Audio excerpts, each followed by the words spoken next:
السلام علیکم ورحمۃ اللہ وبرکاتہ۔ امید کرتا ہوں کہ آپ سب خیریت سے ہوں گے۔ آج کی ویڈیو میں آپ اپنے نام کا اسم اعظم جانیں گے۔ بہت سے لوگ یہ سوال کرتے ہیں کہ اسم اعظم کیا ہے اور پڑھنے کا فائدہ اور طریقہ کیا ہے۔ سب سے پہلے بات کرتے ہیں کہ اسم اعظم کیا ہے۔ اسم اعظم اللہ پاک کے ناموں کو کہا جاتا ہے۔ یوں تو اللہ پاک کے ہر اسم کی برکتیں بے شمار اور بے حساب ہیں، لیکن جب ہم انہیں اپنے نام کے مطابق ایک خاص تعداد میں پڑھتے ہیں تو یہی اسم خاص اسم اعظم کا کام دیتا ہے، کیونکہ یہ اسم اس آدمی کے نام کے اعداد کے برابر ہوتا ہے۔ اب بات کرتے ہیں کہ اپنے نام کا اسم اعظم پڑھنے کے فائدے۔ حدیث شریف کا مفہوم ہے کہ جو شخص اسم اعظم کے ساتھ دعا کرتا ہے، اللہ پاک اس کو قبول فرما لیتے ہیں اور اس کی ہر پریشانی تکلیف کو دور فرما دیتے ہیں۔ بزرگوں سے روایت ہے کہ جس نے اسم اعظم کو پا لیا اسے کسی چیز کی ضرورت نہیں۔ جتنی بھی نیک ہستیاں دنیا سے پردہ کر گئی ہیں، ان کی زندگی میں اسم اعظم کا ذکر کرنا شامل تھا، اور اسم اعظم کی فضیلت سے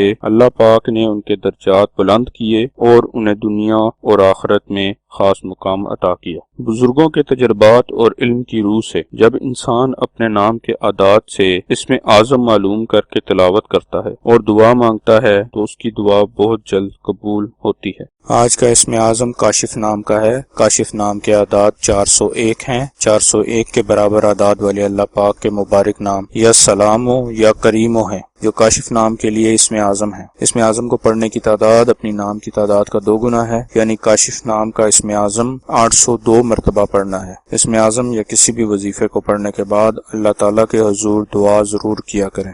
اسم اعظم کے پڑھنے کا طریقہ۔ اسم اعظم کو صبح یا شام کسی ایک وقت میں مقرر شدہ تعداد میں پڑھیں اور کوشش کریں کہ باوضو ہو کر اسم اعظم کو پڑھیں۔ 5 وقت کی نماز پابندی سے ادا کریں۔ اپنے معمولات زندگی سے کچھ وقت اسم اعظم پڑھنے کے لیے متعین کر لیں اور اس وقت کی پابندی کریں۔ انشاءاللہ تمام امور خود بخود بہتر طریقے سے انجام پانے لگیں گے، پریشانیاں غم تکلیف دور ہوتی جائیں گی اور سب دعائیں قبول ہوں گی، اور آپ کو زندگی کے تمام معاملات میں اللہ پاک کی خاص رحمت حاصل ہو۔ اور اپنے نام کا اسم اعظم جاننے کے لیے اپنا نام کومنٹس باکس میں لکھیں۔ جزاک اللہ خیرا۔